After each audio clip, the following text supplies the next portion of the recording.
December 26, 1991. On Earth, the Soviet Union, one of two countries to ever reach modern superpower status, and America's longtime Cold War rival, is on the verge of disaster. By the end of the day, the nation will cease to exist, and the dream of Stalinism will fade forever along with it. Many people across Eastern Europe celebrate their newfound freedom as their countries are liberated from Soviet control. Even the former Soviet citizens themselves look forward to a brighter future. But one man looks down on the Earth from above with trepidation. He is the last Soviet citizen alive, stuck aboard a Soviet space station that's quickly falling apart around him, and he has no country to return to. The United States might have beat the Soviets to the moon, but the brilliant minds of the Soviet space programs had triumphed in much more practical regards. The Soviets were the first to establish a permanent presence in space with the Salyut program, which saw 2 civilian research stations put into orbit, as well as 2 manned military reconnaissance stations from which to spy on the US and its allies with. As the Salyut program drew to a close, though, the Soviets knew that the next step in space meant going bigger. The Americans might have set foot on the moon, but the Soviets had plans to build a foundation for true interplanetary travel, and that would require a permanent manned space station. The first module that would make up the Mir was launched on February 19, 1986, with follow-up modules in 1989 and 1990. To date, nobody has tried to assemble such a massive structure in orbit, and there were doubts about its feasibility.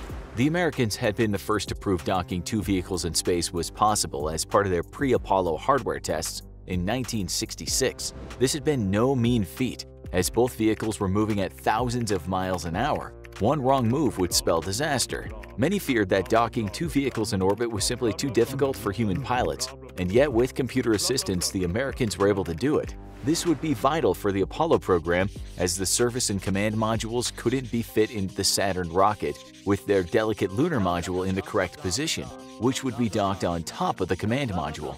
In order to protect the delicate lunar module while getting into orbit, it had to be protected by a fairing at the top of the launch vehicle. The fairing would extend up to the service module and, in effect, seal up the lunar module inside.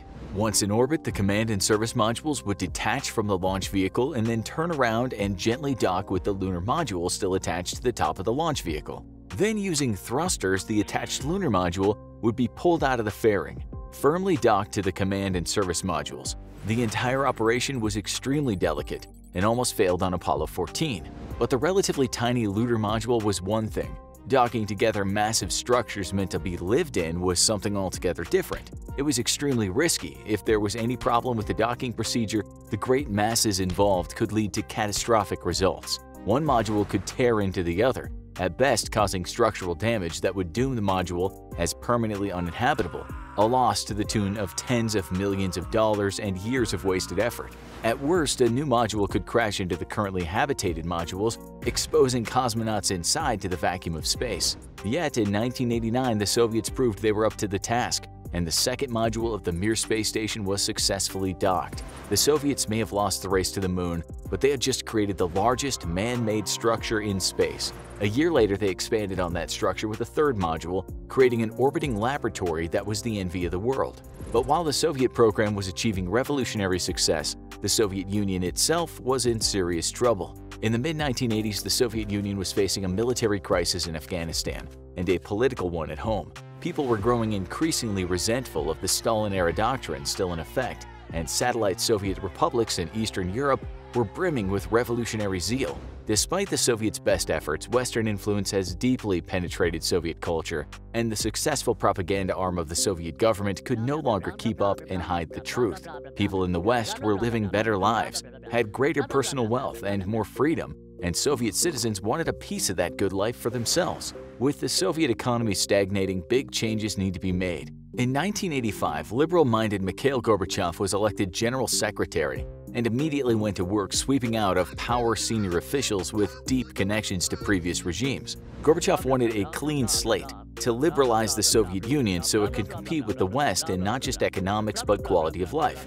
However, many Soviet citizens had grown up for decades brainwashed by Soviet propaganda, and as Gorbachev implemented his reforms, nationalistic movements sprang up in opposition. Gorbachev was feeling serious pressure from the Soviet republics who were threatening outright open rebellion. In order to appease these satellite republics and internal Soviet citizens, he enacted multiple policies liberalizing the Soviet Union, including easing up on state control of the economy and even repealing the strict censorship laws that had ruled the Soviet Union almost since its creation. He even tried to create a more democratic system where Soviet citizens could cast secret votes for different nominees elected by the Communist Party. It wasn't perfect, but a far cry from what the Soviets had to endure for generations. This, however, was not enough. All across Eastern Europe, citizens were marching in the streets in open defiance of Soviet rule, demanding independence. Demonstrations even sprang up in the heart of Moscow itself, and everyone's surprised the police and military were ordered not to interfere. The Soviet Union was nearing its end. In Poland, a successful peaceful internal revolution spread to other nations. Many hardliners wished for Gorbachev to use military force to squash the revolution, but Gorbachev himself believed it was no longer possible to maintain the old Soviet empire any longer. The US also asked Gorbachev directly to not use force, and he abided by that agreement. Soon, many of the Soviet satellite republics were spinning off, declaring themselves independent. Estonia, Lithuania, and Latvia would be next, and as the end drew nearer and nearer for the Soviet Union, the Communist Party grew increasingly alarmed. Believing drastic action needed to be taken to prevent inevitable collapse, senior officials arrested Gorbachev in his home on August 18, 1991. For cosmonaut Sergei Krikalev, the future was far from certain. On May 19, 1991, Krikalev had launched for the 9th Mir mission alongside Commander Anatoly Artsebarsky and the first British astronaut Helen Sharman. After a week's stay, Sharman along with the previous Mir crew both returned to Earth, leaving Artsebarsky and Krikalev alone on the Mir. Things on board Mir were starting to get a bit grim. The Soviet space program had suffered from the same financial woes as the rest of the country, and Mir suffered alongside the space program. There were multiple problems with the station, including erratic power and flickering lights. Maintenance was a serious issue, and already in 1991, there were serious concerns about the safety of the station. To top it all off, the place stunk badly. Astronaut Helen Sharman would recall on her return to Earth that the place smelled like a bad gym locker room, not exactly the type of place you'd want to spend months at a time, or be stuck in as your nation collapsed beneath you. Krikalev and Artsebarsky were keeping tabs on the situation back on Earth through ham radio. Technically not authorized by Soviet space programs, the cosmonauts nonetheless had been in communication with ham radio operators around the world. With news to the cosmonauts carefully filtered by ground control, these ham radio conversations allowed them to get an uncensored view of what was happening back home.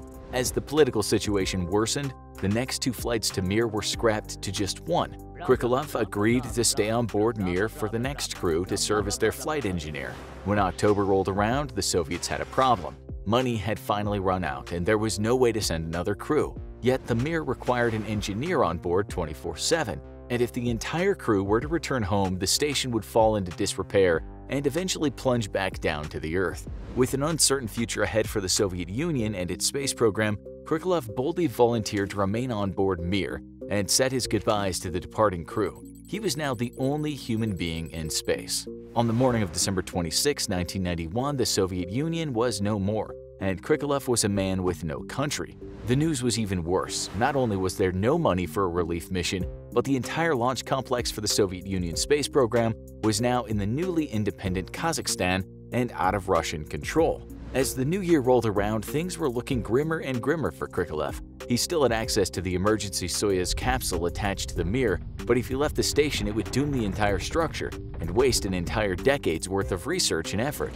Luckily for Krikalev, the United States would come to the rescue, in part. Wishing to improve relations with the newly minted Russian Federation and put the Cold War in the past, NASA agreed to a joint program to operate the Mir. This brought an influx of American money, which finally made rescue of Krikalev possible. After an almost entire year spent in space, and at the time having the record for the longest time spent in space, 311 days, Krikalev was finally relieved, heroically choosing to place his nation and the hopes of all humanity's ambitions in space over his own safety and comfort. Krikalev ensured the Mir would last for another decade and give mankind the expertise it would need to build the Mir's big brother, the International Space Station. Now go watch 3 men stuck in space when an oxygen tank exploded, or click this other video instead.